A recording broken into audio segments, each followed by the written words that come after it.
and we are live.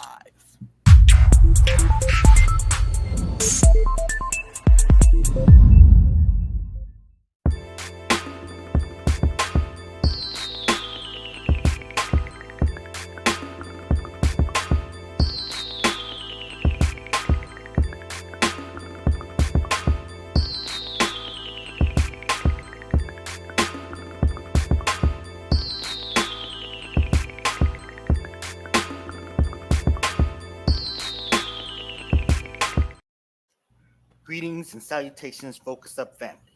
Welcome to the August 31, 2024 installment of the Focus Up Show. We thank you for tuning in with us live Saturday morning at 9 a.m. on YouTube and various other platforms, or catching up with us on replay. And we ask that you click that like, to subscribe, that bell, and share to support and maintain your weekly Focus Up fix. I am Mr. Nice Guy, nice as in the word saint spelled backwards. And today, my co-hosts are the lovely First Lady J. We got Brother Walk, host. Messing it all up. We got Brother Walk, host of Sex Talk with Walk, Thursday at 9 p.m. My dude, and then we got Mr. Floyd X. You gonna give yourself a close up? And we got the infamous El Pooh, star of Spin That Back. Saturday at 10:30 a.m. Sorry. And what we're going to be talking about today, Mr. El Pooh, Mr. Infamous El Pooh. Oh, what we're going to be talking about today? We're going to be talking about the Juice Crew. Y'all know what that is, Marley Marr and the Juice Crew. Oh my goodness, that's right. So we'll deal with that at 10:30 a.m. 30 minutes after the show. So let's what's going on with you, First Lady J? And much, still on vacation. That's what's up. Go ahead, tell her about it, Walk. I'm not going to say stuff, man. Say your stuff, man. Say your stuff, man. Boy, that she killing you with the competing for the vacation. She killing you, my brother. She killing you. Shout out to Brother Charles X, our Minister of Information. He's doing some family stuff, so you know. I got one thing to say to Walk. I got one thing to say to Walk. Let me get it off my chest real. And no Floyd X. No Floyd X. Live. Is that what I look like? Damn. I don't know how chicks be laying down with me. I don't know. Damn. Man. I went out last night. I forgot I even had this shit on. Man, it was big girl night at the bar. I hollered at this one chick. She turned around. She had a missing tooth. Ouch. Wow. I left. Ouch. No, I'm kidding. All right. Let me focus. I'm back to focus now. I was trying to take care of something. Hey. But yeah, y'all saw that debauchery that went on last week with Mr. Walk. Okay, we apologize. The show must go on. And there was complaints. There was a bit of excessive arguing going on, so we apologize for that too. Yeah. Mr. Walk, so how you doing, brother? I'm good, man. I'm chilling. About to go to a family reunion. I got all kind of crap going on. Family reunion. I was invited. Yeah. I'm just chilling, man. Having a good time. Ready to go. Ready to get the show started. You know what I'm saying? I'm sure know my brother. He looking like a Cuban politician or something. Yeah. Hey, always looking smooth up there, Mr. Floyd X. How you doing there? Since I can't go on vacation, I got to pretend I'm on vacation, First Lady. I just walk around look like I'm on vacation. Nothing wrong with that. And we got to fake it till we make it. That's right. Infamous El Pooh. What to do? Oh, man, getting ready to celebrate Labor Day. I just want to give some advice to people out there. Check this out. If you don't have a job, you don't have a business, or you don't have a hustle, don't be coming up here talking about you celebrating the holiday Monday. You celebrate your holiday every day. Porn. So, all right, let's get to the get. What's up first in the news? First in the news, we have Harris Walz exclusive joint interview with CNN. Vice President Kamala Harris and her running mate, Minnesota Governor Tim Walz, sat down exclusively with CNN Thursday for her first interview since ascending to the top of the Democratic ticket. Wow. Mr. Walk, don't you run away from this. I know you got something to say. What did you think about that interview? Oh, he's really running away. So what did you think about it, Mr. Floyd X? Hey, I thought it was an okay interview. She tried her best to answer the questions. I think she did pretty good, and I didn't even notice that or didn't even see that they was gonna try to attack Mr. Walls on the sideline with his DUI or what is reckless driving he had. They brought that up, and then the in vitro they brought that up, and they just was trying to make it a little hard for him just to say it wasn't a softball interview. Mr. Walk, what was your take on it, brother? I mean, this was the first time ever that the first interview with the vice presidential candidate who is actually running for president and her vice president had an interview. That was kind of weird. It's like she can't stand on her own or something. It was a weak ass interview, and she got stumped on a few things too. Like even when she was asked, "Are you black?" She didn't say. She was just like, "Next question." Like it's about to get hot out there, Kamala. It's about to get real hot when you got to walk on that plank by yourself. I'm just saying it was kind of weak. So I checked out the interview, and I thought they did a very good job. I mean, she stood on her own. She made her comments when they addressed her potential vice president pick. He addressed his things. I mean, really, what they did was this interview was about covering a lot of the Republican talking points. So I don't think it was about pretending to not be a soft interview. It was really about, hey, these are the things that they're complaining about. What is your take on them? And I felt like she basically answered them. She controlled the narrative. There's some things that she kind of took control of, and like, look, we're gonna look at this the way that I'm looking at it. We're not gonna look at it like that. But when Walk says that she, was stumped on something, that was basically, I perceived that as her not dignifying that dumbass comment. I mean, you black, you black. So don't ever let no white person try to tell you you ain't black. But she said she's unless Indian. it's this white person. Hold on. She says she's Indian. And you ain't black. She says she's Indian. She says she's Indian for years and years. And to Okay, I think it's time for us to keep on black moving. or not, that's a fact, bro. Now, if someone asks me, am I black or not? I'm gonna say, yeah, I'm black. Wait, hold on, that's a silly question. Let's move on. Stress it. That's softball shit to even answer. That's easy. It should be easy. Okay. I'm not gonna go back and forth on that. Mr. Elpoo, what you got to say about that? I feel just like Kamala did when they asked her that question. Let's keep on moving. This is irrelevant. Let's go. Look at the brother Charles X is chiming in.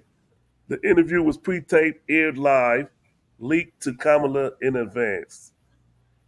Critical thinkers can easily see the deception of Harris as she pulls in Obama running as a moderate versus progressive. Okay, what else you got to say? Was Timmy there for emotional support? Harris looked weak, having Zaddy by her side. First interview, apologizing for his lies. Was Timmy though? Yeah, that's it. All right, got it. And come on the show, Charles X. Dang, you got a lot to say, brother. Yeah, like I said, she's an attorney. You know what I'm saying? She to sit here. It's like Elpoo said. Let's just move on to the next thing. What's up next, First Lady J? On to the next, we have Floyd Mayweather. Mayweather appears to fire referee in middle of John Gotti III rematch.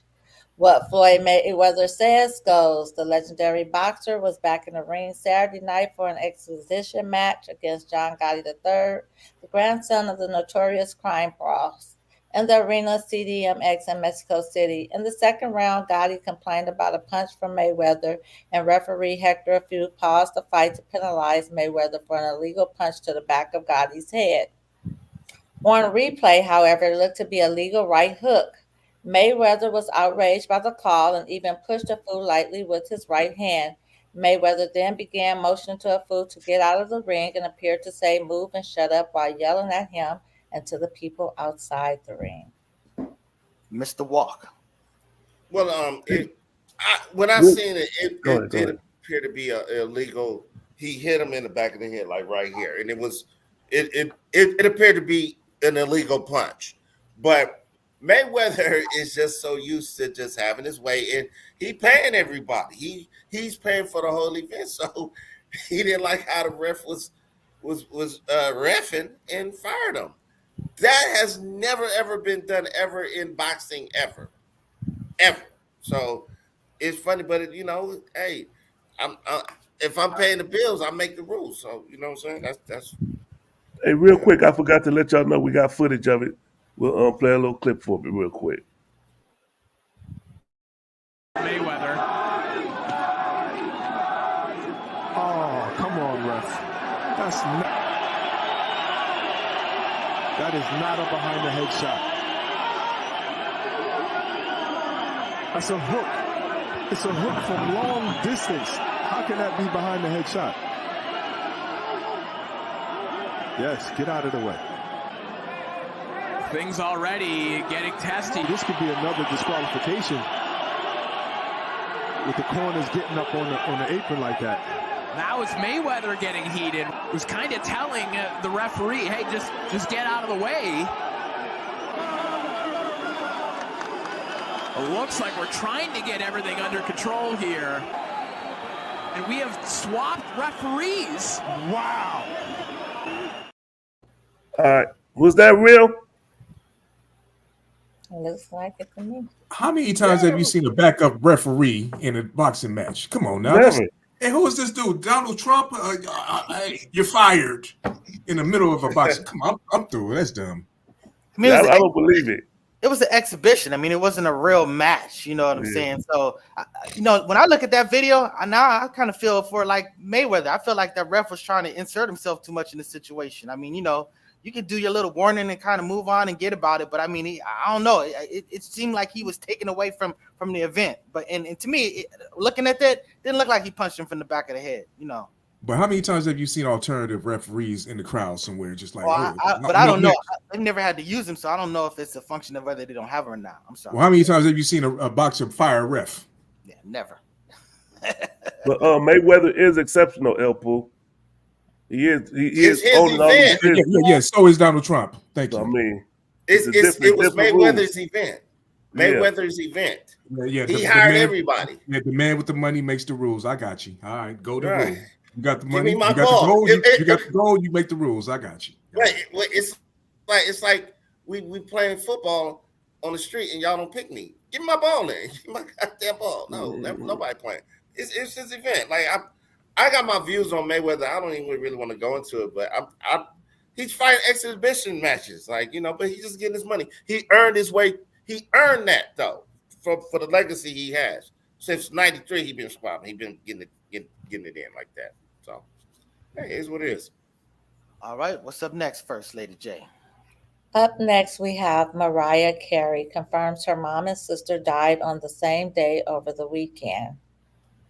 Mariah Carey's mom, Patricia Carey, and older sister, Allison Carey, died on the same day over a weekend, which was last weekend. She confirmed with People magazine on Monday.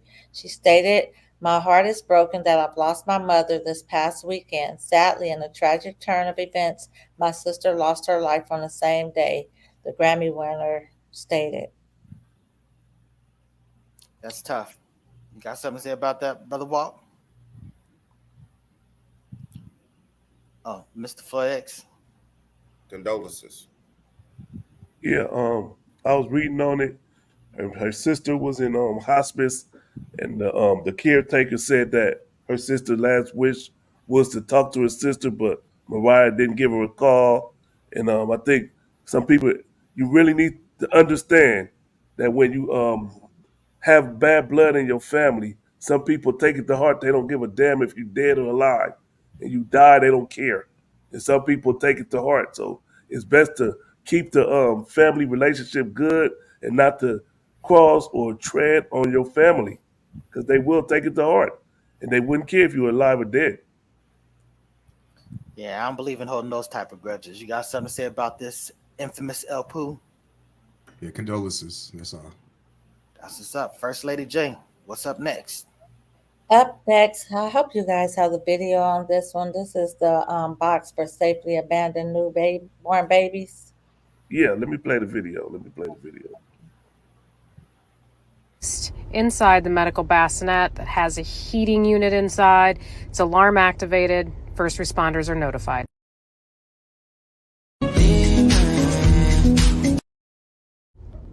When a parent walks up to one of our Safe Haven baby boxes, first thing that they're going to do is open the outside door. An orange bag is going to fall out with resources for the parents.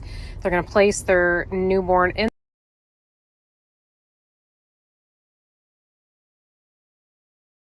You're It's muted.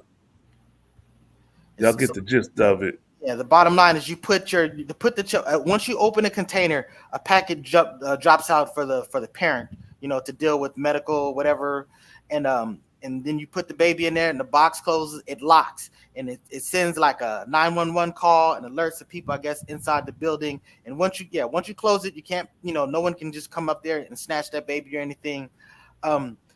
And the purpose of this is that for those that are too scared to just walk into the fire station and just hand it off to a person, because if anybody wants to give up a baby, literally, you go up to any fire station, you just hand them a baby, no questions asked, no nothing. But I understand that people feel some type of way about giving up a child, so that this box thing might make them feel more comfortable about it. I'm just concerned about sticking a child in the box and just hoping that things are going to work out magically, just because I don't trust technology and I don't trust infrastructure. I don't trust people.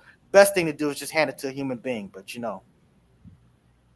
hey, you got something to say about that? I'm concerned about them getting a prize for putting the baby in the box. Get some resources. What kind of resource are you going to give a person that gives up I don't know, but hey, that's just me. First Lady J, you got something to say about that? I feel like it's best to just hand the baby over, especially if we're given that opportunity without any questions asked. Because I'm a little concerned about what if they don't get there in time? What if something is wrong with the baby and they're putting the baby in a box like that? At least if they hand it over to the fire department, they can examine the baby. I know they did a test where it's over a minute that someone got there in time, and what if they can't get that box open? If it jams or something, that's one of my concerns. So I prefer I suggest they just hand the baby over to anyone if they have to. That's the same thing I was thinking too, Lady J. I'm like, what if the baby's dead already? This is like lawsuits waiting to happen right here. What if the baby already dead? Like baby just died and then you put it in there and then the lady come back, oh, my baby died in the box. You know what I'm saying? No, you won't know. You won't know. Are they checking vital signs inside the box? What's going on in the box? Like this seems kind of ludicrous, to be honest. They even have this as an option. The baby drop box. What if the baby's name is Jack? Would it be Jack in the Box? Yeah, thank you. He gave us. Hey, bring up Charles X's comment again. So a Democrat concoction problem, baby drop-offs. I mean, look, the whole reason is this, that you still have the option to go in there. But there's some people would be too scary to even hand off their baby to a person. Some people would be too embarrassed. And the alternative could be dropping off a baby in a dumpster, which happens. So I mean, again, I don't like it. I'd rather they just go to a person. But just having this as an option, this is not just some Democrat concoction. This is something that might literally save a baby's life. I'm all for it. I'm all for it. It's the best they have. Because people be leaving babies at doors and leaving them by dumpsters. Come on. I'm all for it. I got a better idea. Ouch. Oh, goodness. First Lady J. What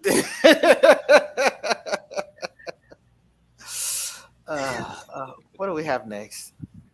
The California Dems want to help undocumented immigrants buy homes during presidential race.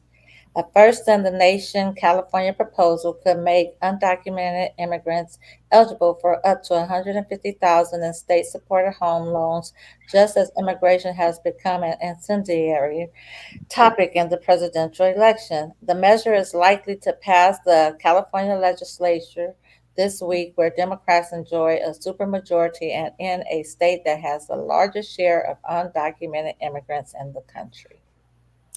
Now, one thing is very necessary to point out about this situation. This is not for undocumented immigrants. This is basically a program, and what they're doing is that they're not necessarily barring people that meet certain criteria to have eligibility for this. So you have to be a taxpayer. You have to. There's certain things they just don't let a person walk over here and boom, you potentially get $150,000 loan for a home purchase situation. So again, this ain't about them. This is just a lot of sort of like Republican boogeyman and concerning about this is something that those people could take advantage of. So, but they have made a provision. They're saying that, look, if they pay taxes, if they've been here, if they whatever, we won't necessarily bar them because of the immigration status, but they still have to meet all this criteria. So no, this ain't about just financing people, coming across the border.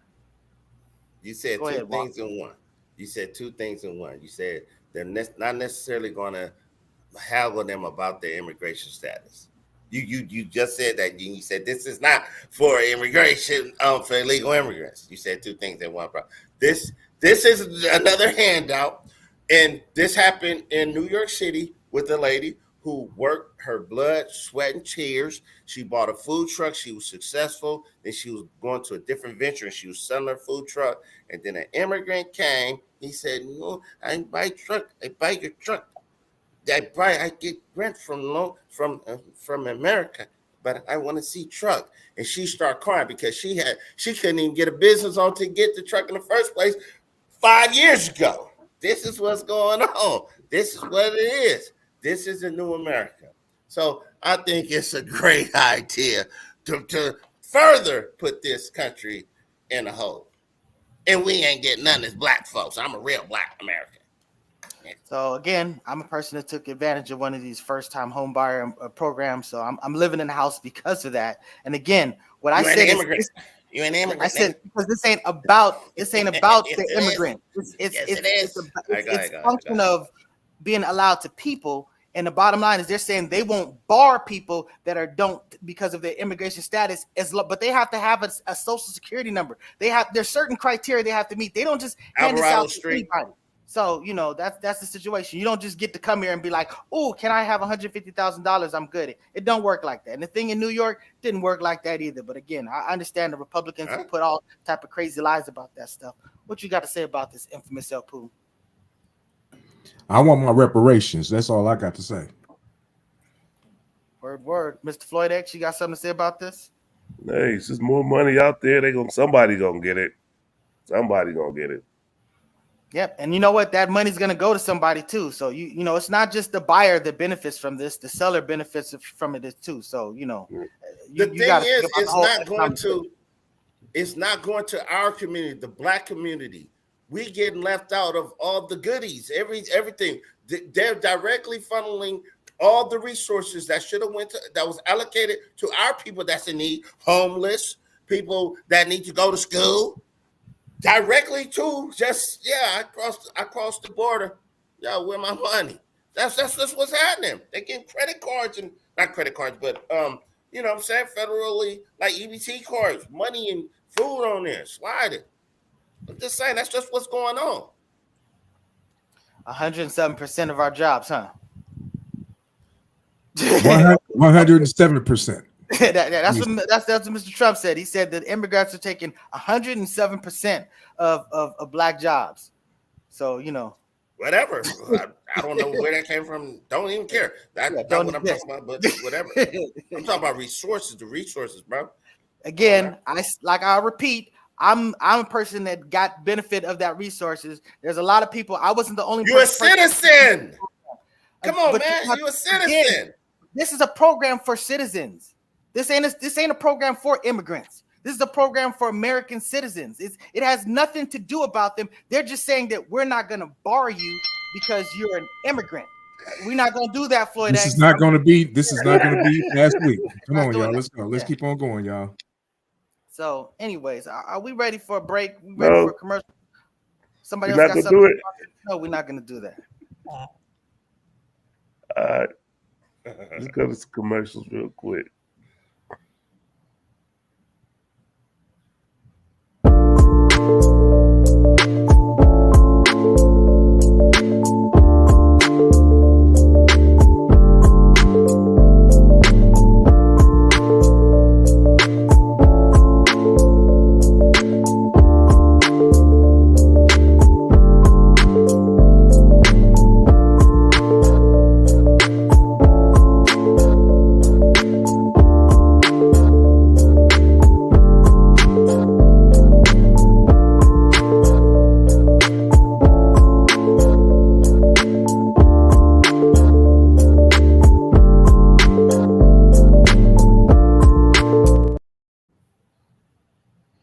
Rock, guns, mutant, politics.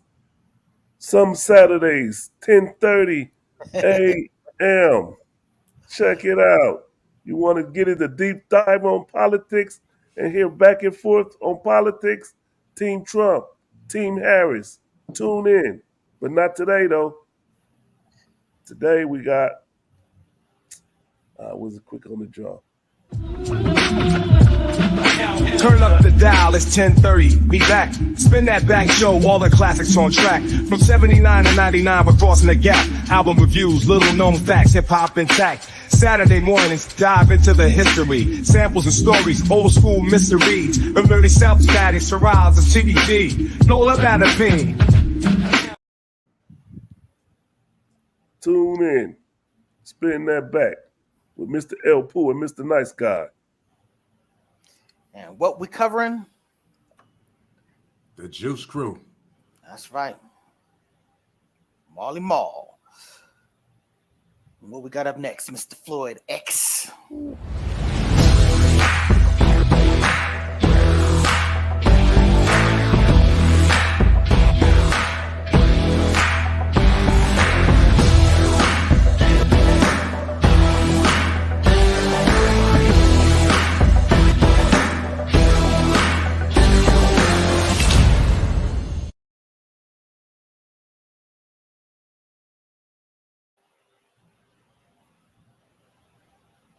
Oh, East Coast to West Coast, North to South, La Brea Trucking for all of your trucking needs. Call them. Y'all saw the number at the end. La Brea Trucking. good.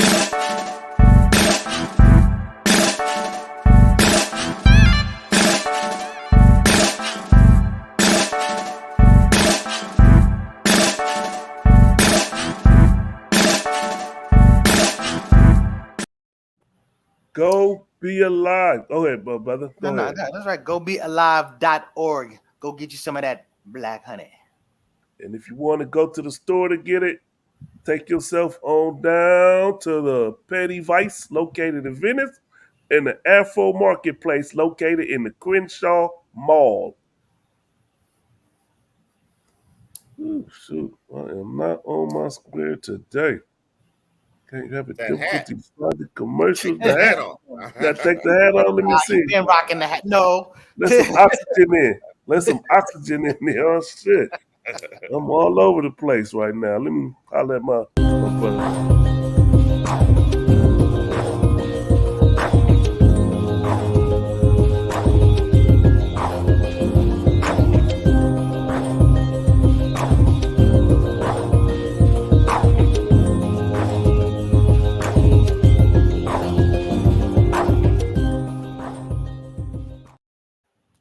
Yeah, okay. The Score Bar and Lounge. If you're in the Sacramento area, come check them out. I'm trying to find the address here. I Hey, think Floyd it's X. 123 thought of Franklin something. Boulevard. What's up? I just thought of something. If you want What? me to drive your son car up there, I'll drive it up there tomorrow, and we go to the Score Bar. Okay. But you got to give me back to Lancaster. We'll talk about it. We'll talk about it. Negotiation. Yeah, We'll talk about it. yeah. I just thought about it because I'm free. I'm off till Monday. Off Okay. till Tuesday. I'm ready to turn up today. I'm going to a motherfucking family reunion. All right. Okay. Let's get back to the show, man. Let's get back to the show. All right, what's the next commercial? We haven't seen this in a long time. I don't even know if it still happens anymore.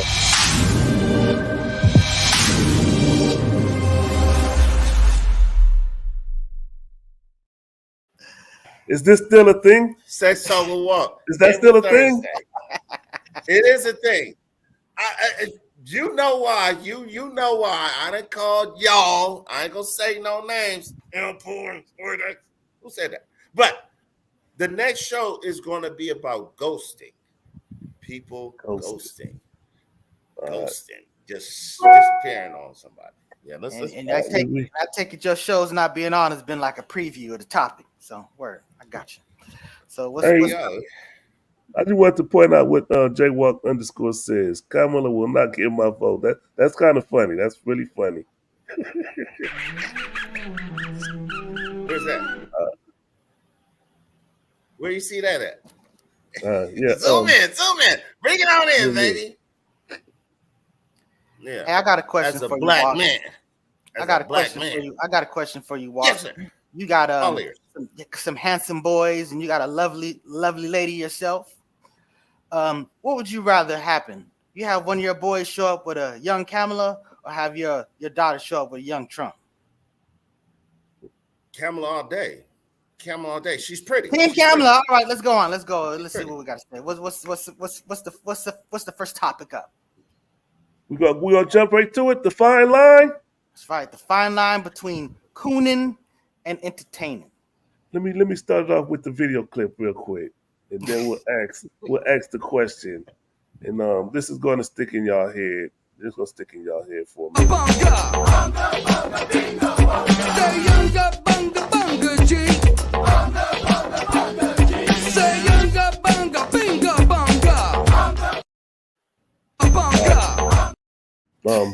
I'm trying to set it up real quick.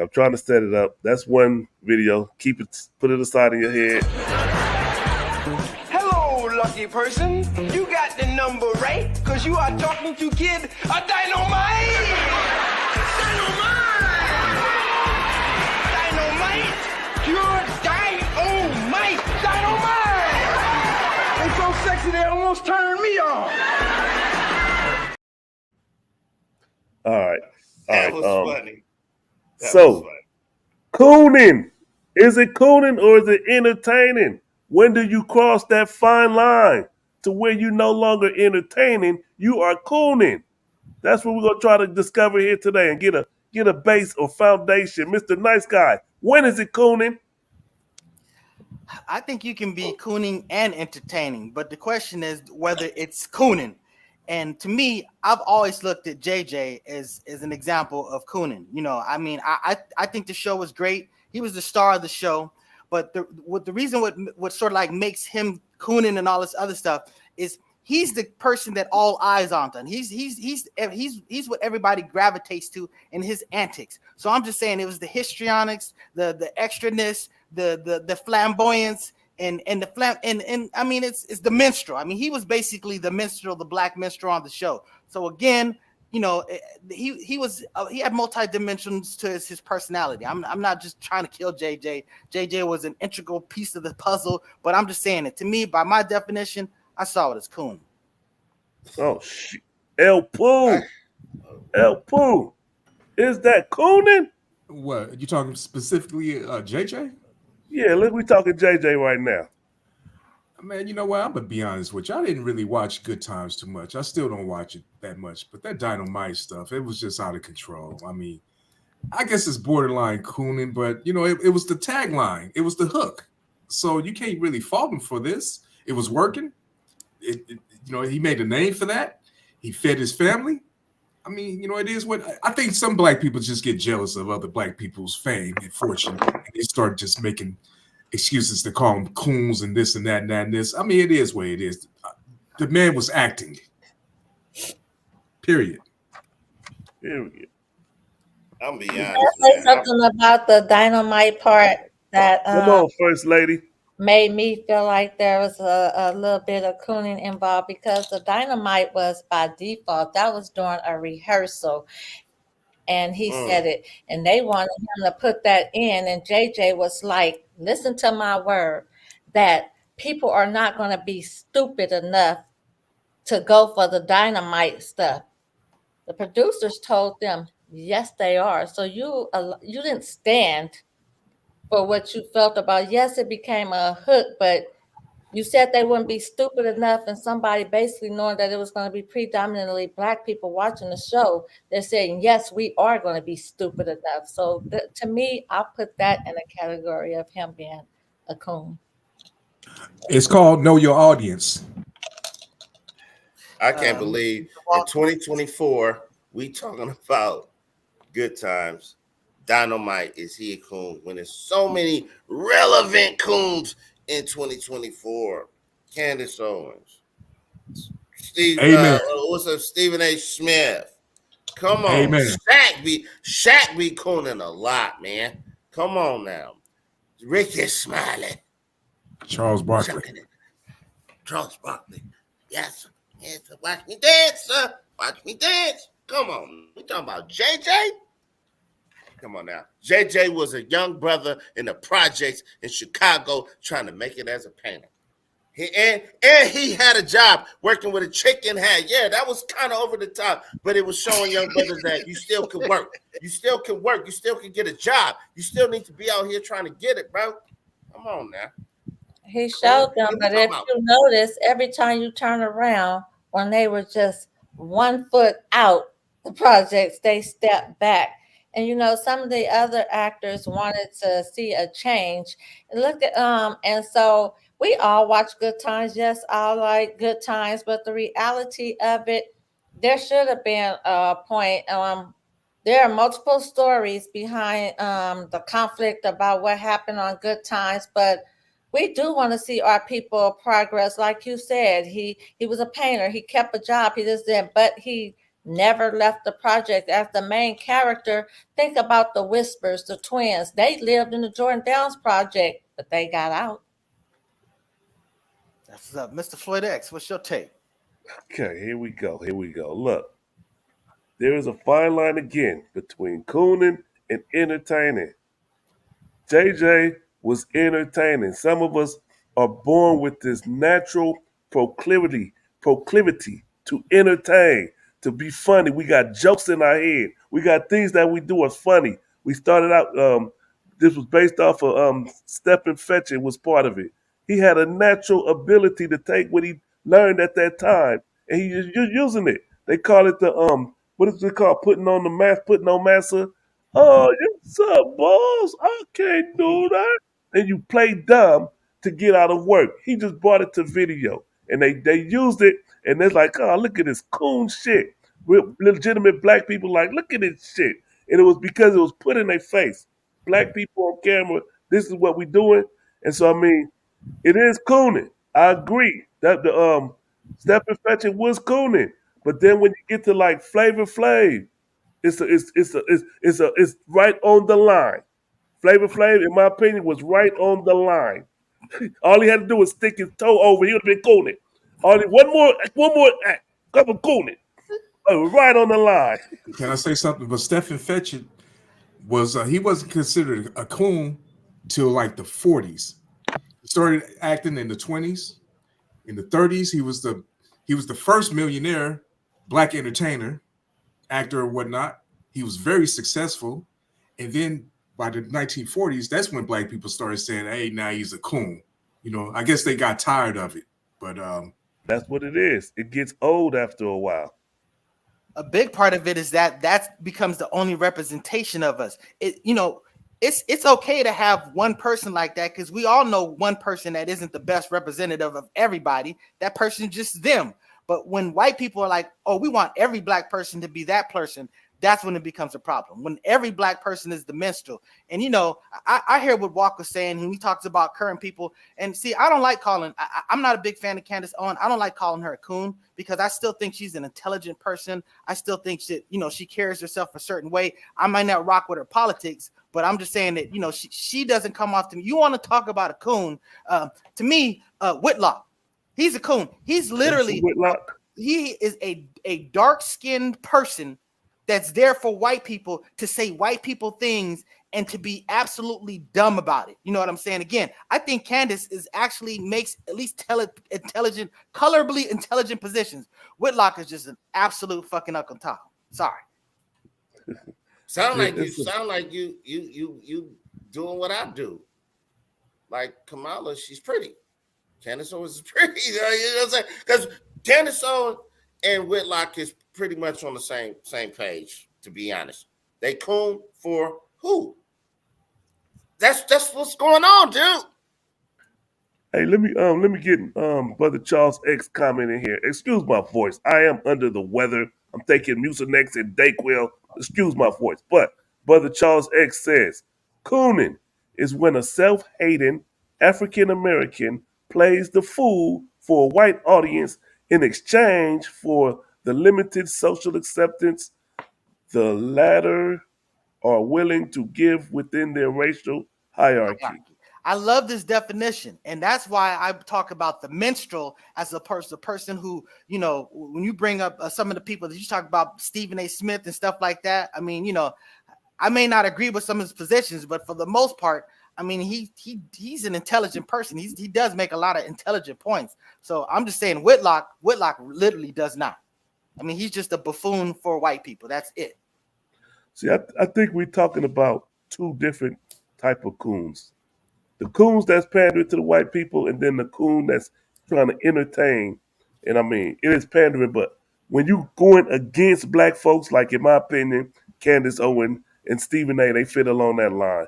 But when you're entertaining, trying to be funny, and it's like it start looking like buffoonery, and then it start turning into coonery. Like, for example, White Chicks. People like this movie, but some people think that was some coonish shit. Who gonna do that shit? And then when you see Soul playing, oh, we're going to make a cool black movie. And some people saw that as cooning. And then we got this. Just the picture alone looks like cooning to me. That look like cooning to me. What y'all think? I saw a man resting his head on his head. Oh, I don't know about that one. Yeah, I mean, the other ones you were okay with, but that last one. I think you can be a buffoon and still not be a coon. I think it's different. Like when I think of Family Matters, I think of Urkel. Urkel was kind of a buffoon, like a way out character, but there was no cooning about it to me. I don't, you know what I'm saying? He wasn't, you don't look at him and think like, oh, he's not intelligent, or he's just, you know what I'm saying? Or he's a representative of black people or any stuff like that. I'm just saying it's different. When you look at Flavor Flav, I mean, Flavor Flav, I love the dude, greatest hype man of all time. He's got some great songs. He's part of one of the greatest groups. You said a great song? But I mean, he is a buffoon in a bad way. You know what I'm saying? He's been a buffoon in a bad way. I've seen him do intelligent things too. He's a gifted man. He's very talented. And but I'm saying it's just not an excuse. So when we talk about feeding your family, to me, feeding your family can never be an excuse for the wrong or right. I understand that you got to do what you got to do, but that's literally the definition of selling out. So, I mean, I don't know. I don't know if we've exhausted this. Anybody else got something? Yes, we have. Can we start Womacking? There we go.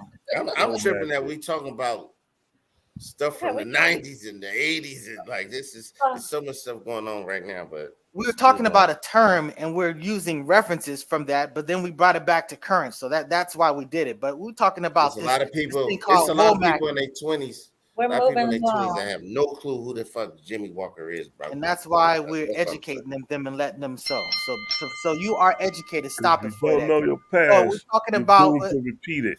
Amen. Give yourself a horn.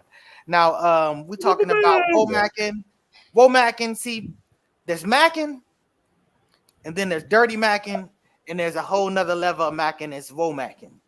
And this is getting with your friend's woman and man after they die. And trust me, Womacking, it even gets worse than that. So anybody want to talk about what this brother Bobby Womack did? First, let's speak on the video that this was based off. Initially, it was a video that Mr. Walk shared with us. And the guy It looked like they was at the funeral. If they just put the man in the ground, and the guy is talking. This here young dude, like 24 or something, and a lady. He was talking to his friend's girlfriend, trying to get with her while they still at the cemetery, and she was playing along, I guess, recording them. And he trying to get her. Hey, give me a call. He gave her some money, and it looked so disgusting. I don't know. I don't know if it was a skit or if it was real, but that's where it came from. And then we talked about the history of Bobby Womack. He ended up doing that to Sam Cooke. So Mr. El Poo got the history on. You gonna speak on it, Mr. El Poo? Well, yeah, I mean, Bobby Womack was a mentor of well, Sam Cooke was Bobby Womack's mentor. Sam Cooke got killed. Bobby Womack showed up to the funeral with his wife in his suit, which made it really bad. In Sam Cooke's suit. Yeah, in Sam Cooke's suit. And then he ended up marrying her. And then he ended up messing with his daughter, her daughter, and she ended up shooting at him behind Sam that. Cooke's daughter. Yeah. So that's what we call Womacking. Womacking is not only that he took his man's wife, his man's what would you call it? What you call it when a wife? What you call it? Widow. Widow. And then he messed with her daughter at the same time. That's a whole nother level of Womacking. So what we mean by Womacking is not only are you messing with the widow, you messing with the daughter too. You just a foul dude at that point. So First Lady J, I got a question for you. Would you mess with your friend's I guess ex or something after they died? Let me put my disclaimer out there. To anyone I call my friend, I don't want anything you have while you're alive, and I dang sure don't want it while you're gone. So the answer to that question, heck no, I will not. I don't want anything any of my friends had. Any man, any woman, anything.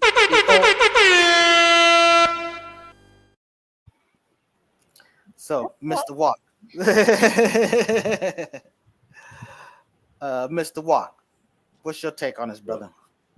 I mean, it speaks for itself. It's kind of disgusting. I know it's that damn disgusting. He needs a damn bullet in his head, to be honest with you. Like, come on now. See, me and my guys, we got an unwritten rule. What the fuck going on my lighting, man? Sorry. Hold on. Now, I need some of that black honey. Now, anyway, but me and my guys, we got an unwritten rules. The exes and everything is off limits. That's murder status, baby. That's murder status. I'm sorry. That's just what it is. Yeah, not cool. Not cool, Mr. Womack. Not cool. I didn't know it was that low. That was disgusting. Wait, hold on. I was tripping off of freaking. I still don't play Kodak Black to this day because how he was trying to get at Laura London. To me, that was disgusting. Even though you and Nipsey. I'm gonna leave it there. Hey, I was thinking the exact same thing. When this subject came up, the first thing I was thinking that this dude is sitting there literally hollering at her in the heels of this death situation. So it's a bad look. What you got to say about this, Mr. Floyd X? I mean, Womacking, we know it's disrespectful, it's disgusting, and I mean, some people it's like a fantasy to take or have what belongs to somebody else. It's a fantasy for him to go after his mentor's woman and then to make it worse, get his daughter. I mean, it's a sick, dirty, twisted, dark fantasy like Kanye West say. That's what it is, man. It's like, I don't want nothing nobody got. Like, in the case of Lauren London, all respect to Nipsey Hussle, rest in peace. But when I found out she was with Lil Wayne, I wouldn't have messed with her. But Nipsey Hussle, he got Lil Wayne's lady. I wouldn't have, me personally, I would not have. I'd have been like, oh, that's Lil Wayne's. I'm going to find me my new original. That's just me. No Womacking over here. So any particular take on this, El Poo? I know you set it up, but. Well, I guess after a few decades afterwards, or a couple of decades afterwards, I think Bobby Womack kind of regretted it because he had wrote a song called I Wish He Wouldn't Trust Me So Much, or Wish He Didn't Trust Me So Much. So I don't know. I mean, I wouldn't do it personally. I'm gonna tell you like this. It's just way out of line, you know. But you got some people out here that just don't care. You know, some people secretly want what you have, and once you're out the way, they'll go for it. All right, brother. Brother Yeah, Charles X says, we've literally the thing is for man or woman, so it's not just the issue of men. We've literally said whether, and we asked First Lady J if she would do this. So I mean that's why I didn't respond to that. You don't think like that she's supposed to say, I might. Come on. That was like a weird Hell question. to the no. To the Yeah, I mean, no. we I might do it. No, just no. Yeah, No because Would you disrespect take to any someone's of my leftovers? friends on y'all tasting men or whatever. I don't care if they were fine as wine, ugly ducking. I don't want anything my friends or relatives have had. yeah, to me, I wouldn't want to do it just for the whole optics, but as far as religion goes, I mean, the rules are in my faith that the second this person dies, there's no claims to nothing. You know, you're not married to a dead person. You're not whatever. So I mean, it's completely legal. It's not ideal. So I wouldn't do it. But again, I don't think it's wrong. I just think that it's I think that it's just messy. That's how I describe it. It's different. Yeah, well, don't be surprised because I'm pretty sure it happens more often than what we know. Oh, I'm sure. Well, I mean, he was when you think about it, Sam Cooke was doing what he's doing. He died because he was in a hotel with a prostitute. So I don't know. Allegedly. Okay, Okay, well, can we move on to the next topic? Allegedly. That's facts. yeah, That's allegedly, but still, yeah. So so he was on Fig. You know he was not, but anyways, but yeah. So Walk brought up this great topic. He said that men choose family over happiness, women choose happiness over family. You want to tell us why you came up with that? What's your basis for that, brother Walk? Well, that's just what's going on in today's society right now. A lot of women are filing for divorce because they think the grass is greener. They want to be happy. They're not thinking about the children, the family structure, and everything else that's going on. So they thinking like, oh, this thing, all he do is drink and then want to hop on top of me and then whatever. I don't know because I was a perfect husband. But anyway, but a lot of them are just thinking like they got something else out there. And I'm gonna be honest with you, ladies, because I'm telling you, it ain't. But go ahead, try to find it, especially if you're a little older. But that's really what I feel is going on. Because like a man will like she probably didn't gain like 1,000 pounds. His intentions is not, I'm not going to divorce my lady. Like, you know what I'm saying? It's my lady. She big as a house now, or whatever the circumstances. But he gonna stick it out for the family structure. Men ain't leaving chicks to get another chick. Men ain't leaving women like that. The women, they on some other shit. That's what brought this about. man, First Lady. You heard all that? I hear what he's saying, but sometimes you have to dig a little deeper and find out why that woman is unhappy. If the king ain't making the queen happy, how can the prince and the princess be happy? So if the king Ain't is about supposed to, happy, it's about the family structure. okay, but I'm reading what was stating on here. The family structure. If you laying around drinking this and that, that's not showing no structure within the household. So I'm using what you said as an example, and the statement says about men choose happiness, family over happiness. And you're saying that you know men are not choosing to leave their family, but that doesn't mean that they're not doing anything to cause that female to want to lose their family. You may not leave another woman, but that doesn't mean that you're not dipping and diving. And it's only so much that a woman is going to take. Once a woman is fed up, there's nothing you can do about it, and vice versa. Once a man's fed up, there's nothing that you can do about it. It's not about the grass being greener on the other side. If you're not doing what you're supposed to do to help that structure in the household, you're building that foundation to build that house. If you're not doing your part, what do you expect her to do? Women don't just leave for no reason. Trust and believe. They fight and they fight and they tell men, they signal men, they let them know, they're very vocal about it, they're saying stuff. But if you're not receiving the information that's given to you, when she's done and she's fed up, it's not, yes, she has to be happy to have mentalness. A woman can't care for her children and be right if she mentally messed up in the head. So you have to open your eyes to all of that. And you've been divorced multiple times. I don't know your reasons, but you reflect and you look at your reasons and understand when people accept that their own mistakes in a relationships and own up to their faults. You can't just say that women are choosing happiness. Something led to that woman to walk out. I'm perfect. It wasn't me. Do I need to keep going on and on? Mr. Floyd X. Yeah. Mr. Floyd X. I mean, the statement itself, men choose family over happiness, women choose happiness over family. I don't think it's true in the sense of I don't think that's the norm. Even though from what we hear, women divorce or initiate divorce at 80%. That's what they say. 80%. Yeah, so I mean, but they're not choosing happiness over family. I mean, nobody wants to be in no nasty or messed up relationship, and they're going to be like, I got to get up out of here. It's bad for me. It's bad for the children. So they can be choosing family over happiness and just separate from the guy or separate from the woman, vice versa. It goes either way. For me, I don't agree with the statement.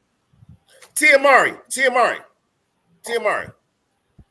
She, her husband, she divorced him. Why? Okay, that's one example. Man was cheating. Tall, good-looking brother. Pause. You know what I'm saying? A lot of times people say we look alike. But you know what I'm saying? Me and oh boy. But but she just wanted to see what's out there. See, a lot of times you look and you see people partying, having fun, and you thinking like, damn, I'm missing out. Like even in my married years, I used to see my single homies. I'd be like, damn, they out there partying. Be like, I want to go. I want to have a sleepover in goddamn motherfucking Florida, Miami, some fly shit. But I'm married. You think the grass is greener, but it ain't greener there. All the apples didn't fall from the tree. You assuming that women divorce and file for divorce thinking that the grass is greener on the other side. That's not necessarily that they're seeking for another man or whatnot. If they feel like their situation is toxic and they've done everything that they can do, and if we don't know the situation, it's I'm going by in general. This is 80%. If we say 80% of divorces, that's a lot of people. It is, but that's how you started off. They think the grass is greener. What I'm saying, we don't know what happened. Responding to what you about the grass on the other side, because that's basically what you were saying. Even your Facebook message, you kind of put it like women are seeking something other than you. I'm gonna use you as an example. If you're married, go ahead, Mr. X. Which is a hot topic on Facebook. Ice-T. Did he choose family over happiness when he left the lady, what's her name? I forgot her name. Darlene. He left Darlene, right? Did he choose? He had a child with her. Then he got with the white girl, and he chose to be with her. And no. He got with the white girl later. He was cheating with another woman out in Arizona, though. But that's besides the point. The thing is, he did. He wanted a real white woman. But did he choose happiness over family? He got a or did he choose family over happiness? He got a different sickness. He wanted the pure white. Hey, let me throw somebody in there. Judge Mathis, that's current in the news. He chose his traveling. He chose hanging with his friends. And he admits it. He says it. He doesn't mention anything about infidelity, even though there are rumors. But yes, his wife just currently filed for divorce. But he states that he was not there giving her what she needed. He said it out of his own mouth as a man. So that's my example of what I'm saying, that a woman, she's been there 39 years with this man. 25 years, he was on the go. It comes out of his own mouth. And then when he comes back, he goes on trips without his wife. So about the grass being greener on the other sidewalk, no, it starts with that king, how he's treating his queen and how he's doing the princess and the prince at home. So no, we don't just run out because to see if the grass is greener on the other side. When we enough. I don't think Judge Mathis is mad about her leaving. It's just he don't want her taking. I know, because I think he want to keep that money. well. Hey, I want to give a shout out to our brother Bubba. Bubba was a day one supporter from the show when the show first started. The brother say Judge Mathis' wife filed divorce for divorce, saying she wasn't happy. So I mean that lady, Oh, where that my lady, horn? she But would have went why? left What saying, up, baby? What up, baby? Why she Shout out wasn't to my happy? fellow Tennessee Titan fan. You know, Why she wasn't happy though? I give me hear your you, horn, First Miss Lady. Lee. Brother. It's disrespectful because when you say Yeah, that it's it. it's not about grass being greener on the other side. It's about how terrible. It's about this house being on fire. You know what I'm saying? So it's kind of disrespectful. But I mean, I to me, Walk is when he says that 80%. I mean, you know that to me it sounds like men are willing to stick with maybe a bad situation more than maybe women are willing to stick with a bad situation. So in a sense, it's kind of potato. What he's saying is kind of true, but I hear what you're saying, First Lady. You know, Like, can y'all decipher this? I'm at a law. I don't understand what the brother mean. But what Charles X. percent of the 80% are the host thinking is on the man? So he's asking about us. So what percent of the 80% are thinking that this is on the man? Out of us, what are we thinking that that those relationships are ending because of the man? I mean, technically, 80% of them are ending because the woman is pulling the trigger. The man be playing the part in it. You know, I would never distinguish that because I mean, First Lady's right. I mean, you may file the papers, but we don't know their situations. What's really going on as far as how much of a nightmare bad situation. Hey, Floyd X, you said, Yes. look, if marriage, if you have a great marriage for a nice 20-year run, you raise your children, the children That's gone, successful you marriage. guys decide to move on, that's your prerogative. You know what I'm saying? Successful You marriage. did what you need to do. It's not so much an issue of a failure. You've actually succeeded, and now you can pivot on to the next thing. So, I mean, your kids are still going to be your kids, whether you're in the family or not. And when they're out of the household, it's absolutely completely different thing. So, Man ain't trying. Man, listen, when I went to jail, I went to prison for 29 years old, 28 years old, some of that, 30 years old, and all that was locked the fuck up. I was going to go back to my wife, but she chose to cut on a ninja. She cut on a ninja. I wasn't thinking about like, oh, I'm gonna get out there, divorce her, none of that. She cut. Next wife, something different. She cut. She felt like she had to cut. But it is what it is. But they're the ones, and I know a lot of people who went through not similar situations as me, but good upstanding men in society where they wife talking about like, I think I need a divorce. For what? For what? You thinking somebody gonna flip you and turn you the other way somehow? That's a little better. That's just what I think going on. That's my personal opinion. Wait, that ain't got shit to do with the story I just told. No, no, but I hear what you say. So I don't know if we've exhausted. I'm sorry, man. But yeah, nah. All right. I think I want to give some facts with the topics. So stop apologizing. I want to give Walk some props on this because I do think men will tend to stick in a bad situation longer than women will tend to stick in a bad situation. And I don't necessarily know if that's a good thing. So I'm not giving men a pat on the back for that. I'm just saying that that's probably why that bears out that 80%. So, I mean, I have my own personal experience. Walk has his own personal experience. I mean, we've seen it. The relationships that you've broken up with. I mean, who broke up those relationships? Was it you, mostly the men or the women in your own personal relationship? How about you, First Lady J? I pretty much walked away from my relationships, and I will agree with you and Walt said about men will tend to stay, especially in a situation where there's a reason that's causing this pain or issue for the woman to be unhappy. Yeah, you're gonna stay because you don't see anything wrong with that's what that comes from. Yes, you want your family, but you want your family when it's too late. I hear you on your turns. Go ahead. Brother Charles say the family construct doesn't stop at the children. There are grandchildren, great grandchildren, nieces and nephews. I agree with that point. Even though I say if you do 25 years ago, you're separated successful marriage. There is a point that when you do have grandchildren, they're left with the burden of deciding who they're going to go see for the holidays, grandpa or grandma, because they're living in two different states. So it is best to stay together for the longevity of your children and grandchildren. I do agree with that. And we want to thank you for watching. Like, share, and subscribe. Share, and comment, engage with us, and we appreciate everything. That sounds like about everything, right? Yep.